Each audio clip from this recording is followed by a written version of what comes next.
देखिए, हम आप ठीक कह रहे हैं कि मैं 2006 से संघ की विचारधारा से जुड़ा था और एक्टिवली पॉलिटिक्स में 2014 में हम आ गए थे, ठीक है।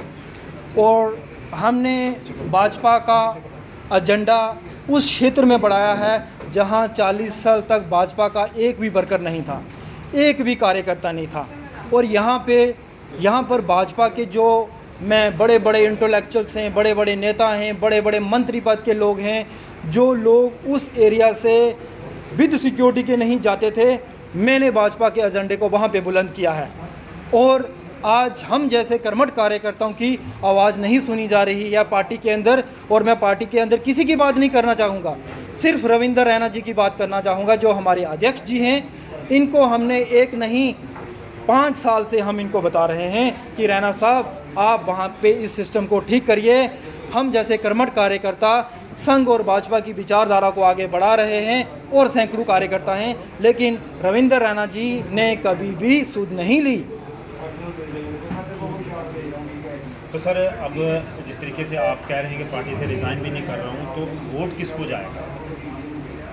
हमारा वोट इस बार सीधी सी बात है, हमारा वोट कालाकोट में उस प्रत्याशी को नहीं जाएगा जो पैराशूट के माध्यम से कालाकोट में आया है और सारे कैडर को हाईजैक कर दिया है।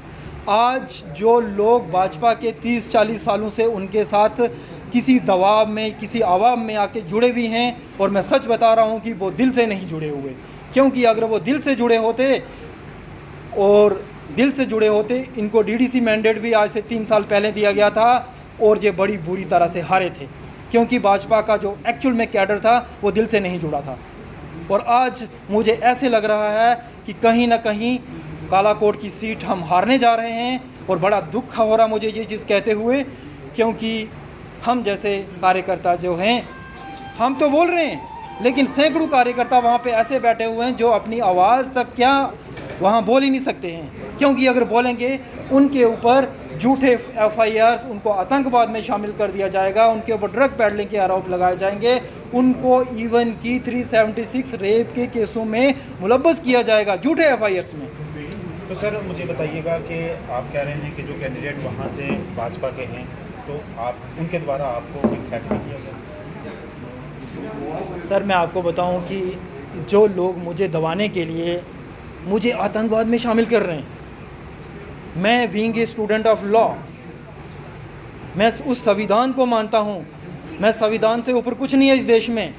वो चाहे कितनी भी थ्रेट्स दें ना, हम अब कानून को मानने वाले हैं, हम उनकी थ्रेटों से डरने वाले नहीं हैं। उन्होंने एक नहीं हज़ारों बार हमें थ्रेट्स दी हैं, और अगर हमें कुछ होता है इसके जिम्मेदार ठाकुर रणधीर सिंह जी होते हैं, वही होंगे। हमारे परिवार को कुछ होता है वो ठाकुर रणधीर सिंह जी ही। आखिर क्यों जो है उनको वहाँ के लोग नकार रहे हैं? क्योंकि उन्होंने लंबा अरसा NC में गुजारा और बाद में जो है पैराशूट के जरिए, सर, आप कह रहे हैं कि भाजपा में आए, सर, लोग नकार रहे हैं। सर, वहाँ के गरीब, शरीफ, वो ईमानदार लोग इसलिए नकार रहे हैं क्योंकि 40 साल तक वहाँ पे NC का दबदबा था, under the leadership of Thakur Randhir Singh ji. पिछली बार 14 की बात करें तो भाजपा की वहाँ से जो है, सुनिए, मैं उसी बात पर आ रहा हूँ। 2014 में जैसे ही हमारी सरकार दिल्ली से लेकर उस हमारे गांव तक बनी, मैंने जैसे पहले बता दिया है कि जैसे ही ये लोग और चिढ़ गए कि भाजपा कैसे आ गई यहाँ पे, इन लोगों ने कर्मठ कार्यकर्ताओं के ऊपर झूठे आरोप, मैंने बताया रेप के केसों में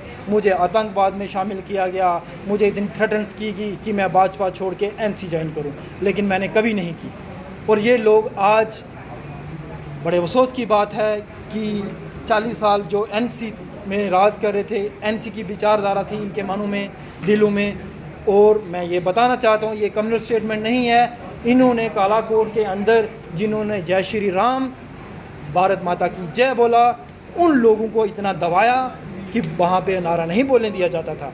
और आज जब इनका अपना इलीगल एम्पायर बचाने के लिए भाजपा में शामिल हुए और फाइनेंशियल पावर के तहत भाजपा के सारे मैंडेट अपने घर में ला रहे हैं, और आज भाजपा के सारे कैडर को इन्होंने हाईजैक कर दिया है, और ये बड़े दुख से कहना पड़ रहा है हमें। सर, मुझे बताइए कि इससे पहले भाजपा का कौन सा वहाँ स्ट्रॉन्ग कैंडिडेट था, और आप क्या चाह रहे थे कि वाकई ही इस कैंडिडेट को जो है मैंडेट मिलना चाहिए, वो कौन से थे? देखिए, काफ़ी लोग हैं, हमारे से पहले भी वहाँ पे एडवोकेट विनोद जी थे, ठीक है, उससे पहले 40 साल से डॉक्टर कालाकोट में डॉक्टर अशोक जी जो हमारे ये कर्मठ कार्यकर्ता हैं, इन्होंने ही कालाकोट में संघ और विचारधारा, भाजपा की विचारधारा को आगे बढ़ाया था।